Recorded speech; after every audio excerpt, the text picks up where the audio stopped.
All right, so here's our first question from Twitter. This is from Brian Moline, and he wrote, as I ran more, lost weight, and got faster, I found I need less stability in my running shoes. Is this a natural progression, or is this unique to him? So, Matt, what are kind of your thoughts as you hear that question? What other things pop through your head? Yeah, that's not an uncommon situation. Obviously, the answer is depends on some factors related to each person. But I think with a normal trajectory for a lot of people, it's, hey, when you first get in there, you're kind of learning how to shock absorb. You're learning how to deal with some of the forces associated with running. I think there's also a huge other problem that, yeah, you're going to get stronger, and some people need this, some people don't. There's also a huge problem that you will hear frequently, and I see frequently, is a lot of people when they first start running are put in a stability shoe when they really don't need one. So then they're running and they're like, this isn't very comfortable. And then they happen to try a neutral shoe or not, a stable neutral shoe. Like, oh, this is so much better. Why didn't I do this earlier? So there's multiple things. It could be, yes, you are maturing and you're improving in your movement control, and that's a great thing. Or it's you may have been put in a stability shoe that you had no business being in, and unfortunately you were put in that. So there could be many things. And if you're, the biggest thing is if you've got a shoe or a type of shoe and you're doing fine in it, stick with it. If you're not having any issues, that's fine. If you do switch, you're not having any issues, that's fine too. Having some variety is good.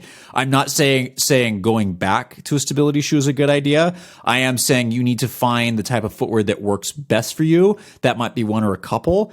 And yeah, you're going to change over time. That's probably one of the more consistent things, is that your needs will likely change over the years. So being adaptable is a great thing. So yeah, I think having things change is totally normal, and being able to adapt with it is really important. Yeah. David, anything that you got to add onto that? Yeah, I agree with everything Matt said. I think it's a little bit of both. Like, as you practice running is a skill, right? It's multiple plyometric activities built upon one another on one leg. And so over time, you gather some strength, you gather some motor control. Your proprioception probably increases a little bit as far as like your ability to navigate your own terrain and use your legs and feet, ankle, knees, hips, etc. Your skill level increases essentially, right? Skill as well as usually strength if it's training and adaptations and it's consistent and it's built over time the proper way. With that said, though, like some people might need a little bit of stability, right? Like some people, that might be what works for them. Some people might have been put in that in to begin with, and maybe they didn't need that. And so they kind of graduate out of it, graduate in quotes for those listening. Kind of by default, right? Like as you do the sport longer, you try more shoes. It's not like you just wear one thing forever unless it works for you. And if it works for you, then that's great, and stay with it. Like not in the business of changing it if it works, but at the end of the day, like it's still, running is a skill. And I think there was something that was super cool. Like this is outside of the question, but I remember watching a track broadcast one time, and Otto Bolden was saying like about Bernard Lagat. It was like, speed is a skill. And it's like, this guy is like, he's clearly worked on his speed, and there's genetic things and stuff as well, and training and all those other things. But like you work on that top speed and it will get better. You work on running, it will get better. And so over time, you will get better at whatever it is that you're practicing. Yeah. And if you get better at that, depending, and we don't know what kind of terrain that this individual is running on as well either, but I think as you run more, you get better at running. And so if you needed a little bit of stability initially, just because of however your mechanics may have been, and maybe you transitioned out of it, maybe you shouldn't have been in it in the first place. But like, I'm not here to make that decision over an individual I haven't met. I don't know. But I think that is a transition that a lot of people go through. And if a shoe works for you, then ride with it. Yeah. And you took the words that I was going to say. I was going to say running is something that we take for granted, is something that we can just do. Not everybody takes it for granted, because not everyone has the capacity to run, but running is almost taken for granted a lot of times, where I do see it, like you said, David, as a skill. And we know there's documentation of changes in biomechanics over the years of running. Like with years experience, things like your cadence change, like not because you've worked on it, but just because as you practice a skill like running, cadence tends to increase as you get more experience running at the same paces. And so there are changes that happen with our body. And I think about the list that this person gave. So they said ran more, so more practice. So they were probably getting more efficient in their skill of running, lost weight, and they got faster. So all of those things, when I think of running and I think of matching footwear to running, when you run, you have to control whatever forces are going into the ground and have to use them to propel forward.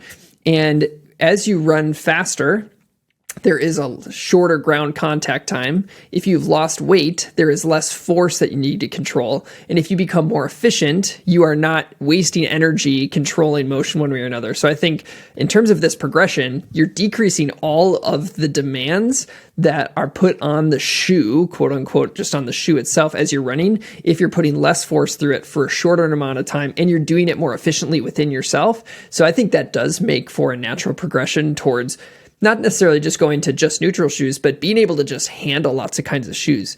I know that, like anecdotally for myself, I used to not be able to run in some stability shoes because my body just couldn't handle the change.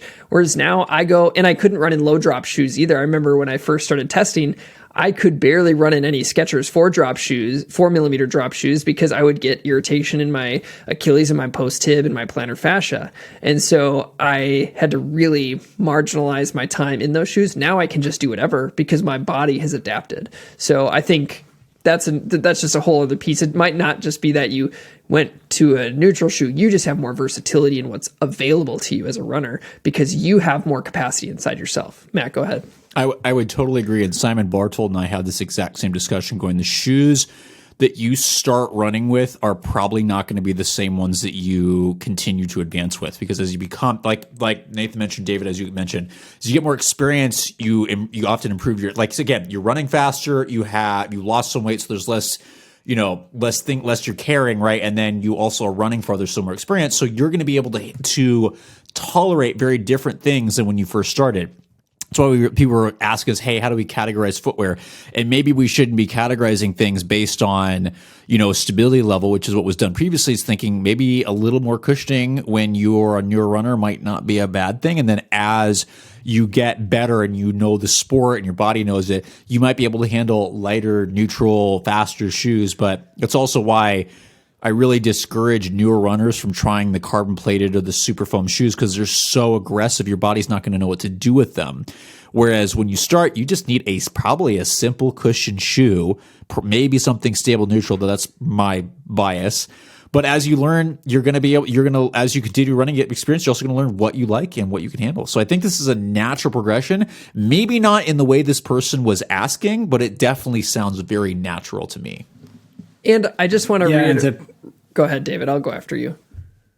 Yeah, and just to piggyback off of that, the more and more you practice the activity, in this case, running, the sport of running, like you get more and more familiar with your own body, right? Like you know what your tolerance load is, you know what your body responds to, and you start to learn like what you can and can't do. And so like we get ourselves in situations, like even as experienced runners, like going on the track, let's say, it's like, okay, like let's put a track spike on, and it's like, okay, we got to break into these things. We got to practice it. We got to work on it. Like this isn't something that we just put on and that we can just go and do it. And it's like, I've run thousands of miles, right? Like it should seem like something that's simple and easy, but every year, every season, it's something you got to break into, you got to work into. And that's obviously the extreme, right? We're talking about like positive drops and or neutral, zero drop, whatever on a track spike. Mm-hmm. You don't really keep track of that on spikes, but it's a much more aggressive geometry. And it's in some ways a similar transition from going from nothing at all into running, right? Yep. And so that's when you start to just get more familiar with your own body, your own biomechanics, and what you can and can't handle. Yep. And so I think that's just a natural progression in and of itself. And I think I just want to wrap this question up by just reiterating something that was said. But I think what could have been heard from us is, yes, it's a natural progression to move towards a neutral shoe. And running in a neutral shoe is better than running in a stability shoe. And that last part, we are not saying. It is not necessarily better nor worse to transition to or from, and we don't recommend necessarily doing that. But it's from a logic perspective, we can definitely see how this happens for a lot of runners. We have seen it happen, and we've experienced that where kind of the quiver of shoes that are available to us increases as we run more. It's not bad to transition. I also see runners go from a neutral shoe to a stability shoe, and they try a stability shoe for the first time, like, wow, I feel so much better running now. So that can be the other way of the progression, is you just have been fighting for one philosophy of running. Like, oh, I started as a minimalist runner because I thought it was better. And then you learn that you do really well in a stability shoe. So we're not saying that one is better than the other, but yes, it could be a natural progression for your body to build up tolerance to not need as much structure as you may have used to have.